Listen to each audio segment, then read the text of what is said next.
asalaamaaleykum mbokki internet yi ñu ngi leen di nuyu di am contentement di leen retrouver comme niñ koy defee à chaque fois rek ñëwaat nañ ci beneen numéro suñu waañ nag kenn duutu leen ko présenté xam ngeen nu muy tëddee dañuy jël benn plat rek fas yéene leen ko rëgëral comme ça di ngeen ko mën a reprendre seen kër tey nag ñu ñëw ba Guédiawaye Gounass fekk si Ibrahima traiteur bu ko defee dañ koy bàyyi mu nuyoo rek présenté wu Ibrahima nuyu naa di am mbégte jàkkaarloog yow.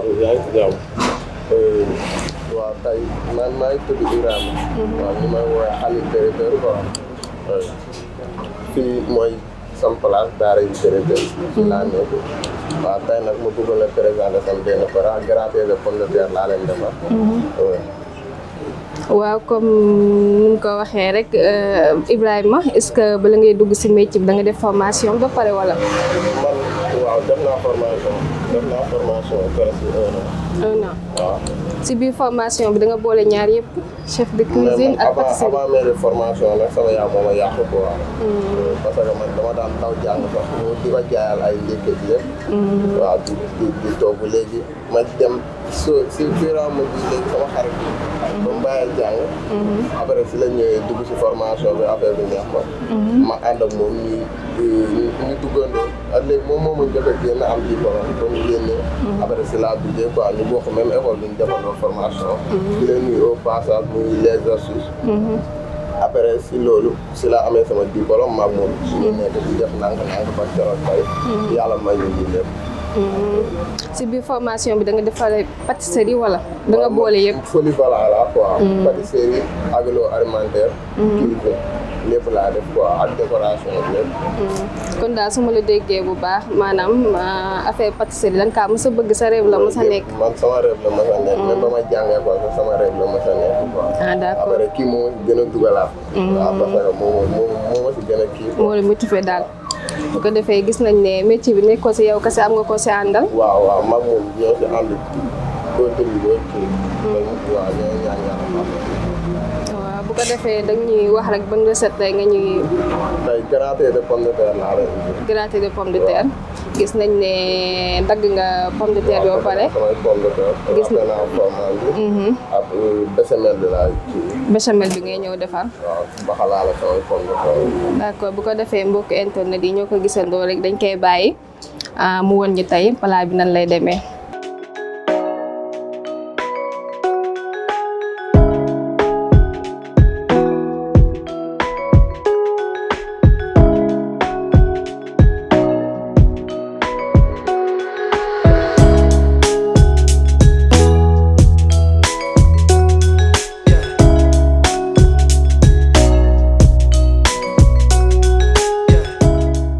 léegi béchamel bi laa ñëw defar quoi sauce béchamel. léegi béchamel bi sa doo ñu expliquer yan élément moo siy dem. comme ñi nga xamante ne béchamel bi damay defar sama roux. beurre laa siy def ak farine. waaw su ma ko defaree ba roux bi taxaw après ma kii ko ma delaay ko ma kii ko ñulu ko ak lait bi ma kii. d'accord waaw def si lait concentré après ma def si tuuti fromage. ak laaj. waaw ak sel ak poivre assaisonnement. d'accord.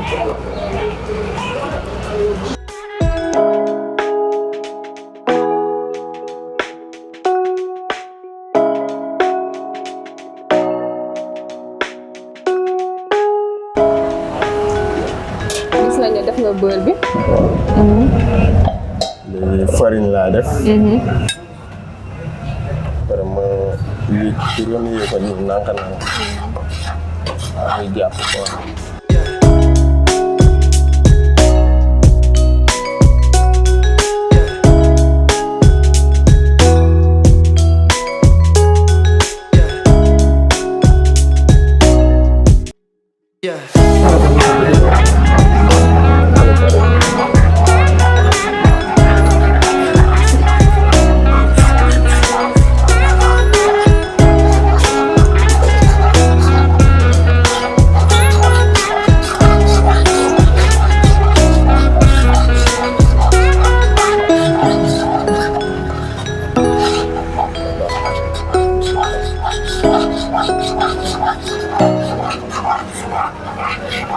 léegi fii damay sotti sama lait. di ko dama koy lii nànk-nànk nag balaa mooy jàpp parce que feu doux laa ko def quoi ak feu doux. d'accord.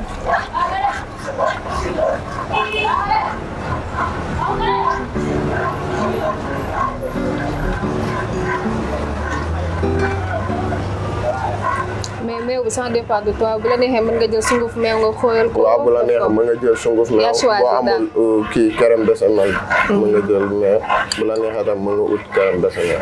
D'accord.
après day jàpp baax farine bi moo tax mais bu jàppee ma soosee de sama formal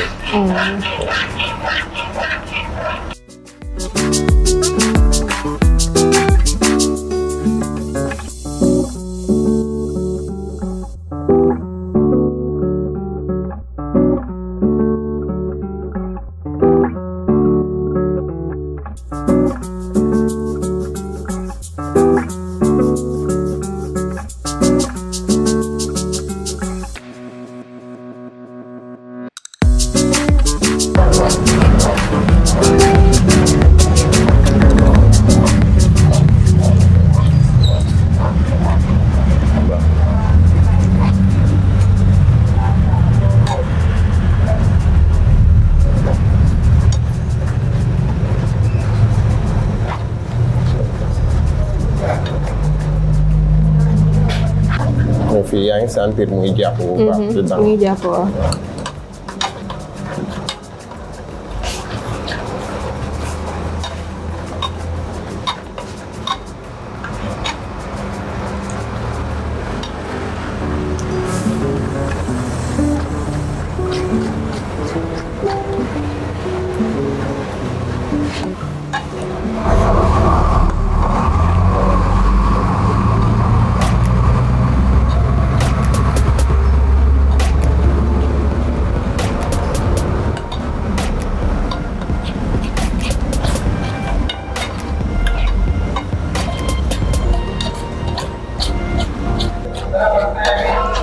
soo paree nga associé sel poivre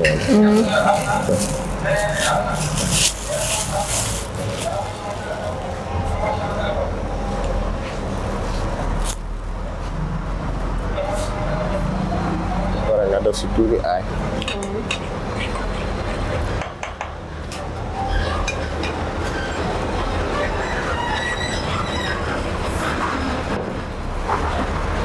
lu mooy tey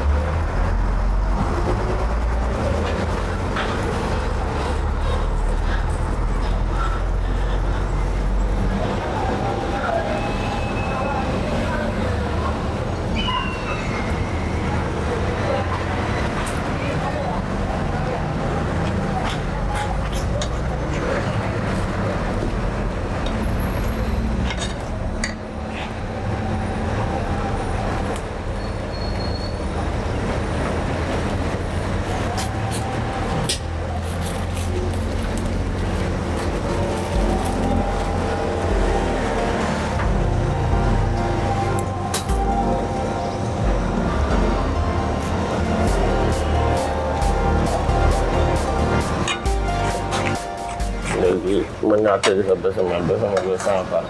Béchamel bi pare na.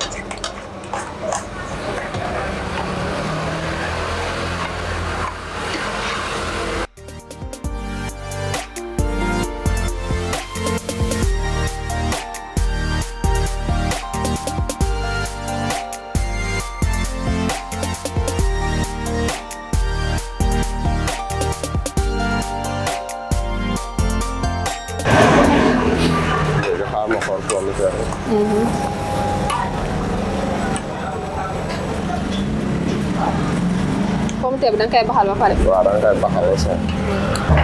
dañuy patienté pomme de terre bi ñor. waaw léegi damay patienté pomme de terre bi ñor tuuti. waaw après ma étaler ko fii. jéem kaa dugal ci four bi. D'accord. waaw.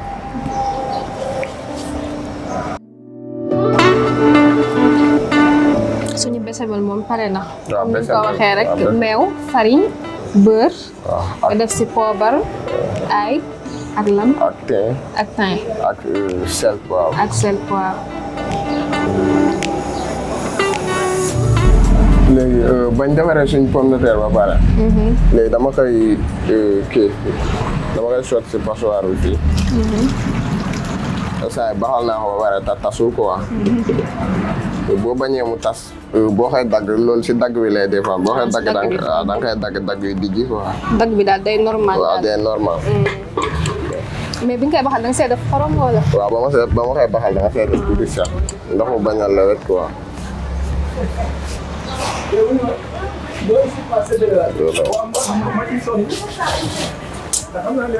léegi dama koy étaler fii quoi.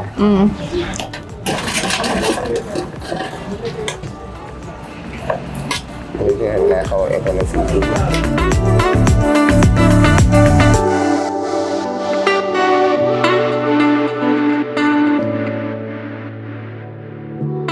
ba pare béchamel bi laay indi. béchamel bi waaw.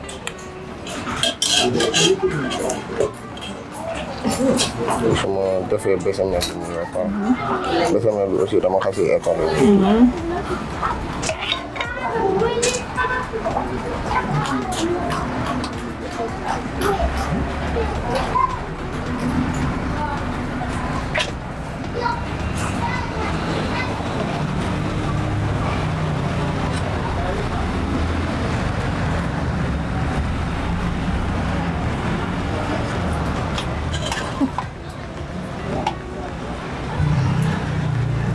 léegi da ngeen dolliwaat pomme de terre bi si kaw.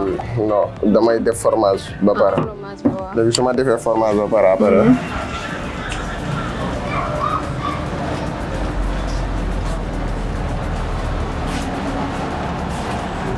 léegi su ma defee fromage ba pare ma jëlaat pomme de terre. atalewaat ko si kawam.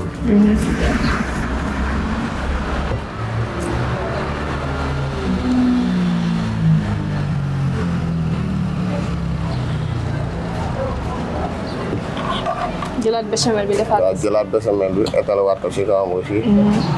lii mooy nekk finition bi quoi. waaw waaw. am na ñuy teg ba 3 couches mais man dama préféré teg ko 2 couches. 2 waaw.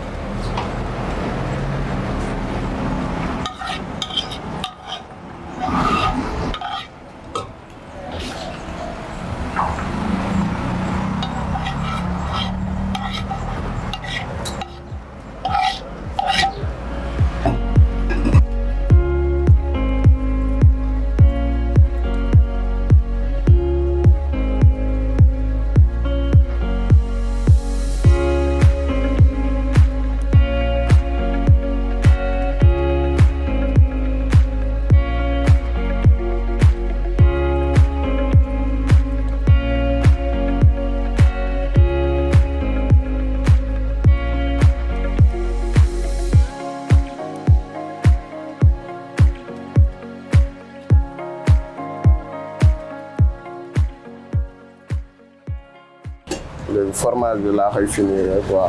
dama xas yi defaat nii ba mu dakk. waaw.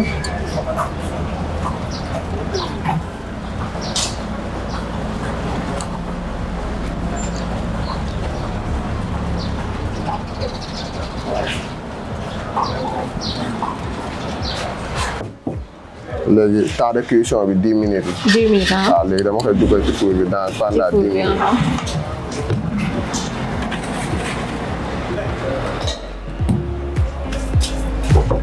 Patiente hein.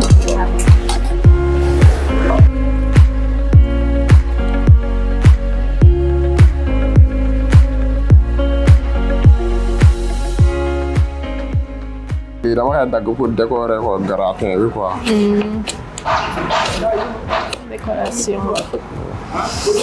oignon vert la ah. oignon vert la waaw. bu la neexee aussi booy décorer nga wut persil. wut persil. waaw persil aw ma persil. léegi Ça damay jël dépend de toi. waaw damay jël.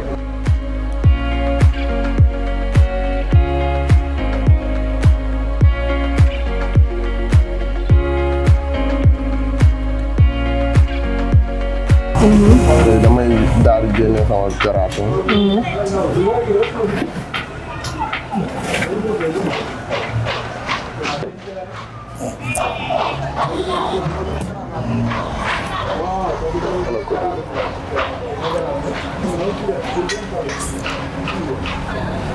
léegi. ma daal koy découper nii.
Faat dama lay daal di jox nga dégg si.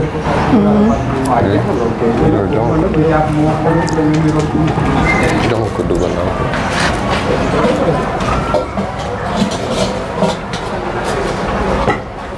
gis nañ ne dressage bi rafet na loolu macha allah.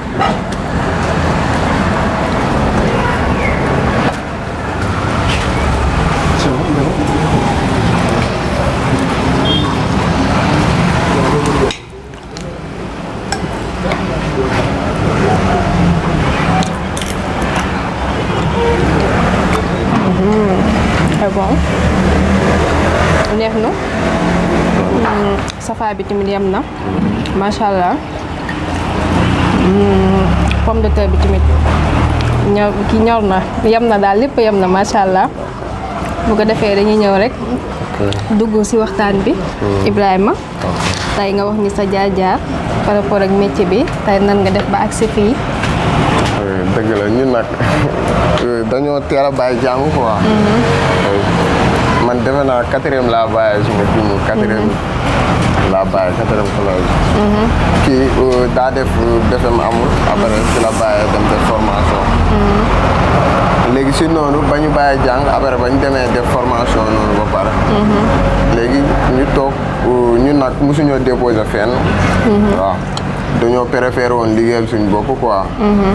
waaw ñun nag dañoo toog ñu toog nii si koñ bi ma ne ko booy ñaata nga yor mu ne ma 1500.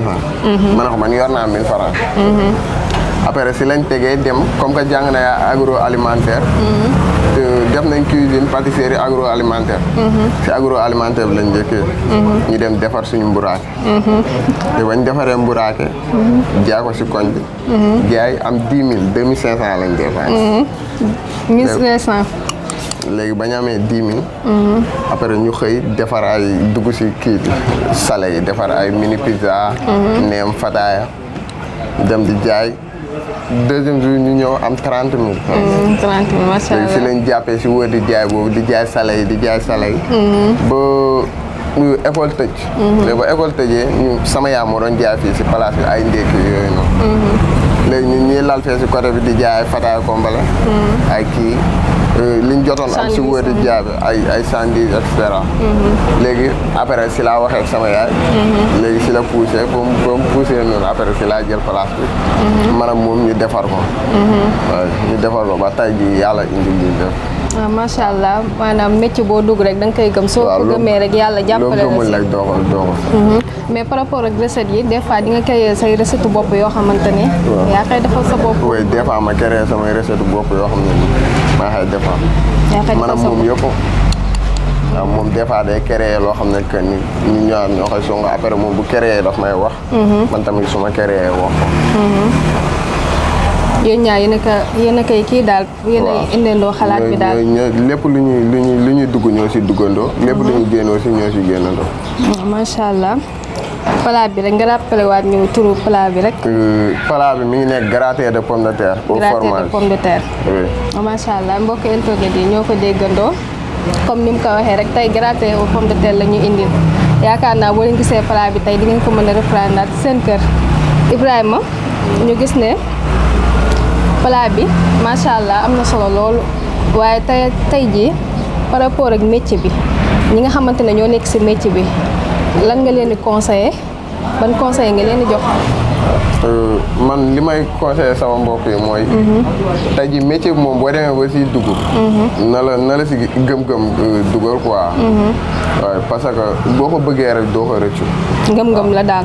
gëm-gëm la laaj ak concentration bu doy. parce que aar la quoi. waaw bu dafa neex quoi métier bi. dafa neex trop te boo demee ba bëgg ko ba galéré si. jaar si yoon yu métti na mais.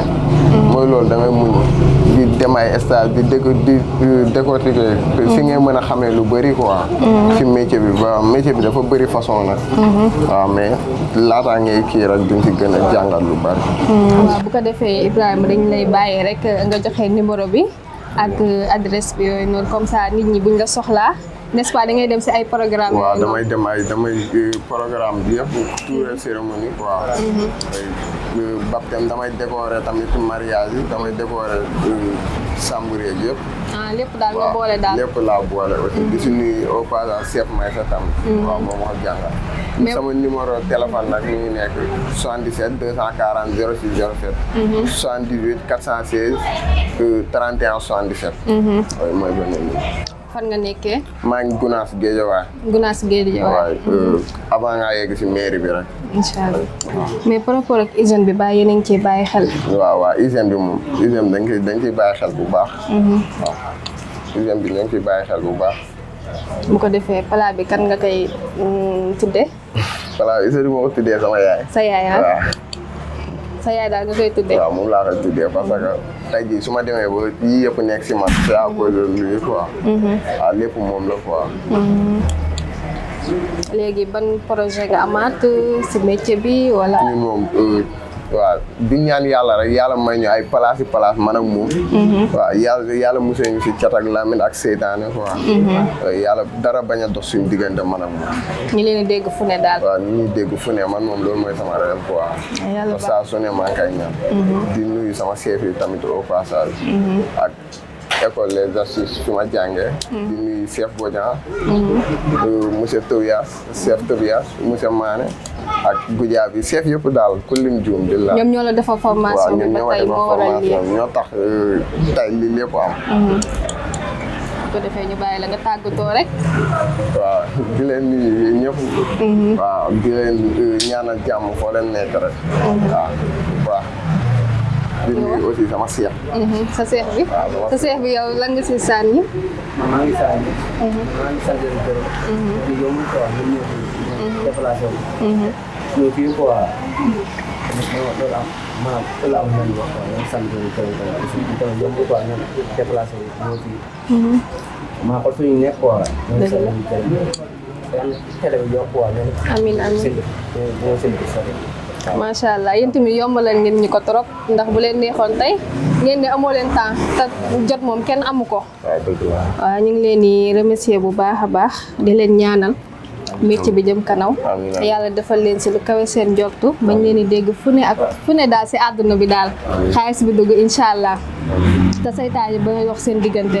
bu ko defee mbokk internet yi ñoo ko gisandoo rek tey lii lañ leen indiloon fii rek lañ yem ak yéen ñu ngi leen di jox rendez-vous dimanche incha allah ak beneen invité incha allah jërë ngeen jëf.